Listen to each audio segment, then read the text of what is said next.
Frankenmuth siempre se había visto como un refugio tranquilo, un rincón pintoresco de Michigan, donde nada realmente malo ocurría. Pero esa imagen se quebró en febrero de 1985, cuando un descubrimiento heló la sangre de toda la comunidad. A la orilla del río Cass, bajo un cielo gris y silencioso, apareció el cuerpo de una joven profesora. Su nombre era Eleanor Ellie Hartman, una mujer querida, respetada y sin enemigos conocidos. No había señales de lucha, ni marcas que indicaran un robo o una agresión impulsiva. Solo un golpe preciso, fatal, ejecutado por alguien que parecía saber exactamente lo que hacía. Y junto a su cuerpo, un detalle imposible de ignorar: una flor Edelweiss, un símbolo ajeno a la ciudad y a toda la región. A partir de ese momento, Frankenmuth dejó de ser un lugar seguro y se convirtió en el escenario de un misterio que lleva casi 40 años sin resolverse. Frankenmuth, en los años 80, era un pequeño enclave conocido por su arquitectura bávara, su ambiente festivo y una comunidad que se enorgullecía de conocerse mutuamente. En aquel tiempo, la vida cotidiana parecía transcurrir sin sobresaltos, marcada por tradiciones, celebraciones locales y un fuerte sentido de pertenencia. Sin embargo, esa aparente calma estaba destinada a romperse de la manera más inesperada. Eleanor Ellie Hartman, de 27 años, era una figura destacada en la escuela secundaria local. Como profesora de música, se había ganado el aprecio de alumnos, colegas y familias. Su talento, su paciencia y su generosidad la convertían en alguien que parecía incapaz de despertar antipatías. Pero el 12 de febrero de 1985, su nombre se transformó en sinónimo de tragedia. El hallazgo de su cuerpo junto al río Cass no solo sorprendió a la ciudad, sino que desató una ola de miedo que nadie había experimentado antes. Las autoridades intentaron calmar a la población, asegurando que se trataba de un caso aislado. Pero la presencia de una flor Edelweiss, cuidadosamente colocada junto a ella, abrió una serie de interrogantes inquietantes. ¿Quién querría dañar a Ellie? ¿Y qué significado ocultaba ese símbolo foráneo? Este es el relato de un crimen que nunca encontró respuestas y de una comunidad marcada para siempre. Eleanor Hartman comenzó su último día conocido siguiendo su rutina habitual, una rutina que cualquier persona cercana podía describir con precisión. A las 7 de la mañana salió de su pequeña casa de madera ubicada cerca del centro de Frankenmuth. Los vecinos la vieron cargar su bolso, una carpeta con partituras y un termo de café. Saludó como siempre, con una sonrisa leve, un gesto amable y un paso tranquilo que reflejaba su carácter pacífico.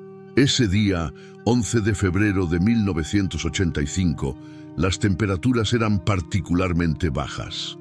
El invierno había sido duro y el aire frío obligaba a la gente a permanecer en interiores la mayor parte del tiempo. Sin embargo, Ellie parecía no inmutarse por el clima.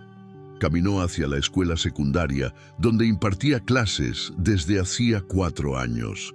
Llegó puntual, como cada día, y fue vista por varios estudiantes mientras organizaba instrumentos y revisaba las partituras para el ensayo del coro.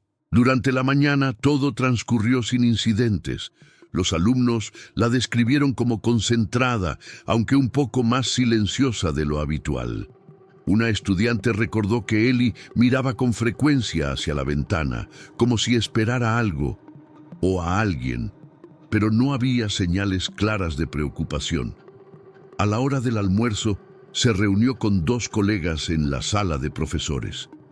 Allí habló brevemente sobre el próximo recital de primavera, un evento que siempre la emocionaba. La tarde trajo una secuencia de momentos que luego serían analizados minuciosamente por la policía. A las 3:15, después de su última clase, Ellie fue vista caminando hacia el estacionamiento de la escuela. Un compañero afirmó haberla visto detenerse un instante, como si reflexionara sobre algo antes de continuar. Nadie lo consideró extraño en ese momento. En las 4:00, una vecina reportó haberla visto cerca de la biblioteca pública. Ellie solía pasar tiempo allí, ya fuera buscando música, leyendo o elaborando ideas para nuevas actividades escolares. Pero ese día no ingresó al edificio. La vecina la observó detenerse frente a la entrada, revisar su reloj y luego dar media vuelta. Fue un comportamiento atípico para ella. La última confirmación visual ocurrió alrededor de las 6:20 p.m. Un conductor afirmó verla caminando sola por un sendero cercano al Cass River. No era un lugar frecuentado al anochecer, especialmente en invierno. Este detalle desconcertó a los investigadores desde el primer momento. Ellie no era conocida por aventurarse por zonas aisladas al caer la noche. Después de ese avistamiento, las horas siguientes se sumieron en un vacío absoluto. No hubo llamadas, no hubo testigos, no hubo señales de que Ellie se reuniera con alguien. Su paradero permaneció desconocido hasta la mañana siguiente, cuando un pescador local encontró su cuerpo parcialmente cubierto por nieve junto al río. La precisión de los eventos finales no logró esclarecer la mayor incógnita. ¿Por qué Ellie se dirigió a ese lugar?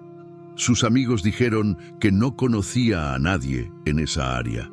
Sus familiares aseguraron que no tenía motivos para salir a caminar a esa hora y en esas condiciones. Todo indicaba que había ido allí por una razón específica o que se había encontrado con alguien que la condujo hacia ese destino. Lo que para la mayoría de la ciudad parecía una rutina más, para los investigadores reveló un rompecabezas. Uno en el que cada pieza parecía encajar perfectamente hasta que se intentaba ver la imagen completa. La escena del crimen fue acordonada rápidamente en la mañana del 12 de febrero.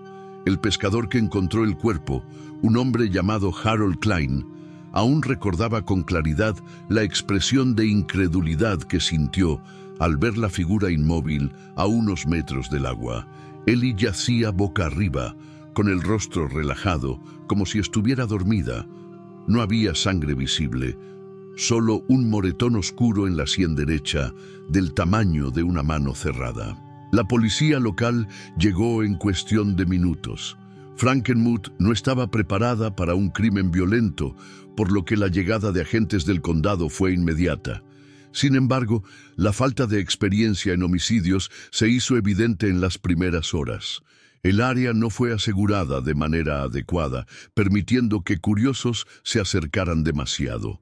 Algunas huellas quedaron contaminadas y la nieve dificultó la identificación de rastros. El cuerpo no mostraba signos de forcejeo. Las manos de Ellie estaban limpias, sin heridas ni rasguños. Su bolso estaba cerrado, su cartera intacta, su ropa sin daños. Parecía más una escena cuidadosamente montada que el resultado de un ataque impulsivo. Pero lo que realmente desconcertó a los presentes fue el pequeño libro encontrado junto a ella, un volumen de poemas en alemán, dentro del cual alguien había colocado una flor Edelweiss perfectamente prensada. Ese detalle cambió por completo el rumbo de la investigación. ¿Quién en Frankenmuth tenía acceso a esa flor? ¿Quién sabía lo que representaba? ¿Por qué la dejarían junto al cuerpo? Los oficiales comenzaron interrogando a familiares, colegas y estudiantes. Ninguno reportó conflictos recientes. Ninguno mencionó amenazas, acoso o situaciones extrañas. Ellie era apreciada, reservada y aparentemente ajena a cualquier problema serio. Sin embargo, algunos estudiantes recordaron que en las semanas previas parecía distraída.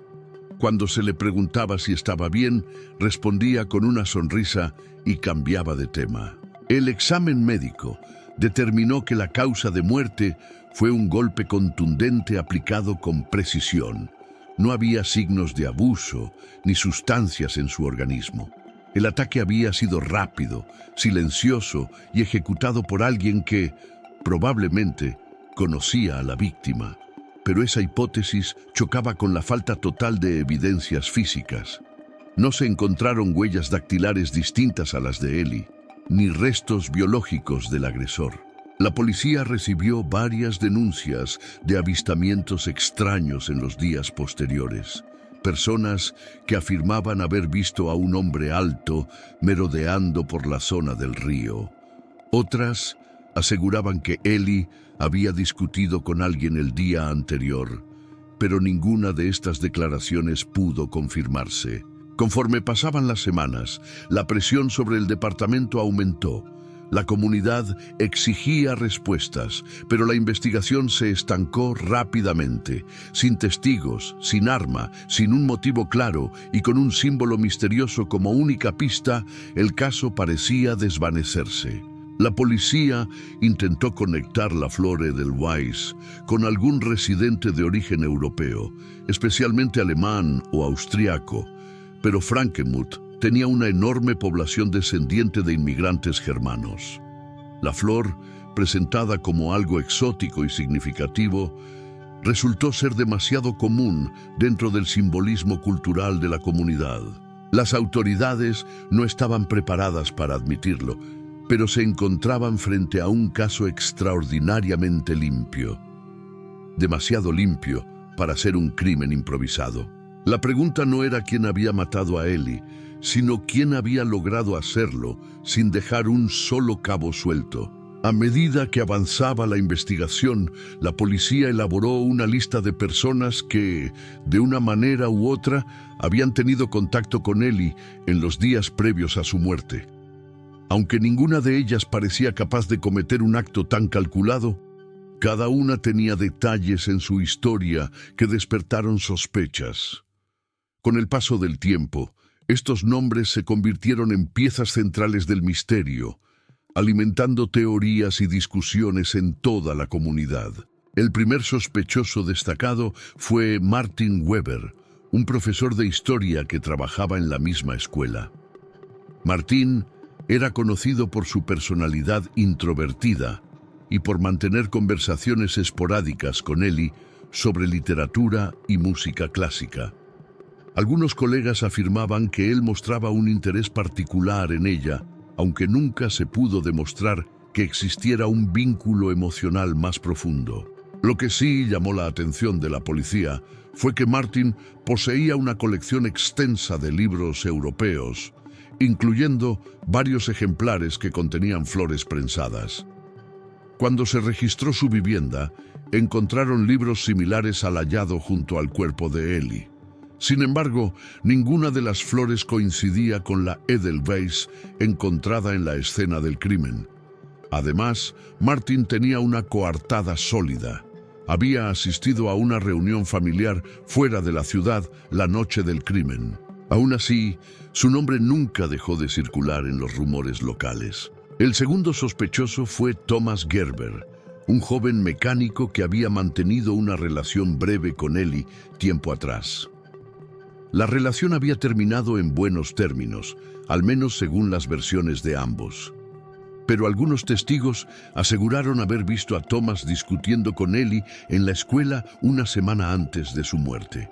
Él lo negó, afirmando que se trató de un malentendido sobre el préstamo de un vehículo. Thomas declaró que la noche del crimen estaba reparando un automóvil en su taller, trabajando solo. No había forma de verificar su coartada. Su carácter impulsivo, sumado a la falta de testigos, lo convirtió en un candidato obvio para la policía. Pero la escena del crimen contradecía un acto cometido por enojo. Era demasiado limpia, demasiado fría, demasiado simbólica. El tercer sospechoso fue quizás el más inquietante, un hombre desconocido, descrito por varios testigos como un individuo alto, de abrigo largo, visto cerca del río días antes del asesinato. Nadie supo identificarlo, ni siquiera dar un retrato preciso. Algunos afirmaban que tenía acento extranjero. Otros aseguraban que lo habían visto cerca de la escuela, observando desde la distancia. La policía intentó rastrear a visitantes recientes, viajeros, vendedores ambulantes o trabajadores temporales, pero no consiguieron nada concreto. La idea de que un extraño pudiera entrar, cometer un crimen perfecto y desaparecer sin dejar rastro se volvió cada vez más perturbadora. Con el paso de las semanas, la figura de este desconocido se volvió casi mítica. Para algunos, era un asesino profesional. Para otros, un admirador obsesionado con Ellie. Y para los más supersticiosos, un símbolo oscuro que acompañaba a la enigmática Flor Edelweiss. Sin embargo, ninguna pista real surgió al respecto. El hombre misterioso permaneció como un fantasma en el expediente policial. Lo más inquietante es que, a pesar de examinar minuciosamente la vida de Ellie, los investigadores no pudieron hallar un motivo sólido para ninguno de los sospechosos conocidos. No había deudas, conflictos serios, problemas emocionales, ni secretos obvios. La ausencia de un móvil claro transformó el caso en un rompecabezas aún más desconcertante. Cada sospechoso tenía algo que lo conectaba, pero también algo que lo alejaba por completo del crimen. Con el tiempo, la comunidad dejó de preguntarse quién habría querido matar a Ellie y comenzó a preguntarse si en realidad la conocían tan bien como pensaban. El detalle más extraño del caso, la Flor Edelweiss, colocada junto al cuerpo, se convirtió en el centro de múltiples teorías. La Edelweiss no crece en Michigan, ni en la mayor parte de los Estados Unidos. Es una flor de montaña, típica de los Alpes europeos, asociada con valentía, amor profundo y sacrificio en varias tradiciones germanas. Para muchos, era simplemente un adorno simbólico. Para otros, una firma. Los investigadores consultaron a botánicos y expertos culturales. La conclusión fue unánime. Esa flor había sido traída, no encontrada. Alguien se tomó el tiempo de prensarla y preservarla. Alguien que entendía perfectamente su simbolismo. Pero ¿qué mensaje se pretendía enviar? Una de las teorías más sólidas sostenía que la flor estaba vinculada a la vida familiar de Ellie. Su abuelo había emigrado de Austria y solía contar historias sobre la Edelweiss como un símbolo de protección. Algunos creían que Ellie conservaba entre sus libros flores prensadas de su abuelo y que el asesino tomó una de ellas para dejarla como señal. Sin embargo, cuando se inspeccionaron los objetos de la familia, no se encontraron flores similares. Nada indicaba que Ellie hubiese tenido una Edelweiss en su posesión. Otra teoría sugería una conexión romántica. En la cultura alpina, regalar una Edelweiss era un símbolo de amor valiente, casi sagrado. ¿Había alguien enamorado de Ellie? ¿Alguien que habría querido dejar una especie de mensaje final? Los investigadores volvieron a interrogar a los sospechosos, pero ninguno admitió haber tenido una relación secreta con ella. Sus allegados tampoco pudieron confirmar nada parecido. Una tercera teoría, más oscura, proponía que la flor representaba una advertencia. En ciertos círculos europeos, la Edelweiss podía asociarse a sociedades discretas, grupos elitistas o tradiciones antiguas. Aunque la idea parecía más cercana a la ficción, la policía no descartó completamente esta posibilidad, especialmente después de que una carta anónima llegó al departamento semanas después del crimen. En ella, alguien afirmaba: "La flor no es un adorno, es un recordatorio". No había firma ni información adicional. La carta fue examinada, pero nunca se identificó al remitente. Conforme pasaba el tiempo, la presencia de la flor comenzó a adquirir un tono casi mítico dentro del relato. La gente decía que Ellie había sido elegida, que la flor era parte de un ritual. Otros afirmaban que el asesino era alguien del extranjero, alguien que trajo consigo esa flor como parte de un mensaje que nadie en la ciudad podía comprender. La hipótesis más inquietante surgió cuando un antropólogo cultural, consultado informalmente por un periodista local, sugirió que la Edelweiss podía simbolizar un vínculo roto, un lazo que para el agresor tenía un peso emocional profundo. Quizá la flor no representaba a Ellie, sino al propio asesino, una pieza de su identidad, una memoria de su pasado, una herida no resuelta. Pero incluso si ese fuera el caso, ¿por qué dejarla allí? ¿Y por qué no hubo ningún otro símbolo, ninguna otra pista? La flor seguía siendo la única anomalía en un crimen casi quirúrgico. El misterio de la Edelweiss se convirtió en la parte más discutida del caso, un elemento tan poético como perturbador. Con el paso de los años, la flor dejó de ser una pista y pasó a ser un símbolo del propio crimen. Algo bello, extraño y absolutamente fuera de lugar. Con la falta de avances concretos, la investigación comenzó a enfriarse. Las primeras semanas, que siempre son cruciales en un caso de homicidio, se habían desperdiciado en gran medida por errores de procedimiento, pistas contradictorias y la ausencia total de evidencias concluyentes. Para el verano de 1985, el caso de Ellie Hartman estaba prácticamente paralizado. La comunidad, que al principio exigía respuestas, empezó a dividirse entre quienes querían olvidar y quienes no podían hacerlo. Algunos vecinos afirmaban que la presencia de la Edelweiss era una señal de que alguien de fuera había cometido el crimen. Otros sospechaban que el asesino era alguien del propio entorno de Ellie y que la ciudad prefería callar.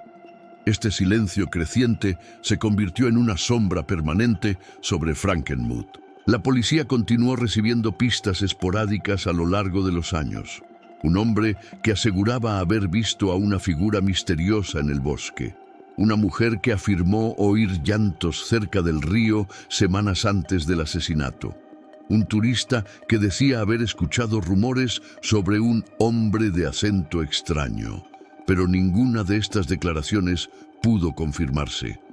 Cada pista abría una puerta, que llevaba al mismo callejón sin salida. El expediente pasó por manos de varios detectives nuevos, algunos con ideas frescas, otros con la determinación de resolver un caso que se había convertido en una herida abierta para la ciudad.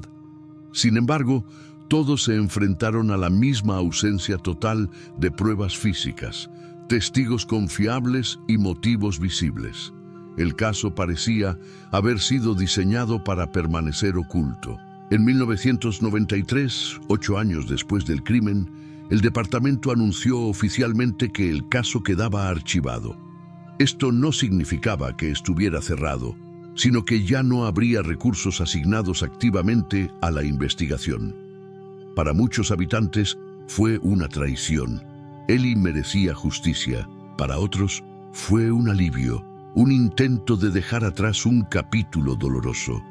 Pero el silencio no trajo paz, trajo más preguntas. Algunos comenzaron a creer que ciertos detalles jamás divulgados habían sido ocultados deliberadamente. Otros teorizaban que la flor Edelweiss había sido una distracción y que el verdadero motivo estaba relacionado con algo que Ellie descubrió sin querer. Hubo quienes afirmaron que poco antes de su muerte, Ellie parecía preocupada, aunque nunca compartió con nadie lo que la inquietaba. Con el paso de las décadas, el crimen se convirtió en una historia que los adultos contaban en voz baja y que los jóvenes conocían como una leyenda urbana. Cada aniversario traía consigo artículos en periódicos locales, teorías nuevas y un renovado interés en descubrir la verdad. Pero nada concreto emergía. La ciudad había aprendido a convivir con el misterio, pero no a comprenderlo. En 2010, un grupo de investigadores aficionados retomó el caso. Analizaron pruebas antiguas, entrevistaron a residentes y publicaron sus conclusiones en línea. Su teoría principal era que la flor Edelweiss no era una firma del asesino, sino un mensaje para alguien más, un mensaje que nunca llegó a su destinatario. Esta teoría, aunque intrigante, no pudo comprobarse. Hoy, el expediente de Eli Hartman sigue siendo uno de los casos sin resolver más inquietantes de Michigan. No por violencia, no por escándalo, sino por la precisión, el silencio y el símbolo inexplicable que acompañó su muerte. El asesino nunca fue identificado. La flor nunca fue explicada y el silencio de Frankenmuth continúa siendo la parte más perturbadora de todas. El caso de Eleanor Eli Hartman sigue siendo un recordatorio inquietante de cómo incluso los lugares más tranquilos pueden esconder secretos profundos. A pesar de décadas de especulación, teorías y esfuerzos por reconstruir sus últimos momentos, seguimos sin respuestas claras. Su muerte permanece suspendida en un limbo doloroso, donde cada pista parece significativa, pero ninguna conduce realmente a la verdad. La flor Edelweiss, silenciosa y misteriosa, continúa siendo el símbolo más desconcertante de este enigma. ¿Fue un mensaje? ¿Una firma? ¿Un recuerdo? Cualquiera que haya sido su propósito, logró exactamente lo que debía: dejar una pregunta abierta que todavía hoy provoca escalofríos en quienes conocen la historia. En una comunidad donde todos creían conocerse bien, el asesinato de Eli reveló que incluso en los lugares más seguros pueden esconderse sombras imposibles de anticipar. Y quizá esa sea la razón por la que, casi 40 años después, su caso sigue vivo en la memoria colectiva, porque nos recuerda que algunas historias no buscan resolverse, sino permanecer. Si quieres seguir explorando casos así, misterios profundos, crímenes sin resolver y relatos que invitan a reflexionar, te invito a suscribirte al canal y activar las notificaciones. Tu apoyo permite que sigamos investigando, narrando y compartiendo historias que merecen ser contadas. Nos vemos en el próximo capítulo y hasta entonces, mantén los ojos abiertos. Las sombras también guardan secretos.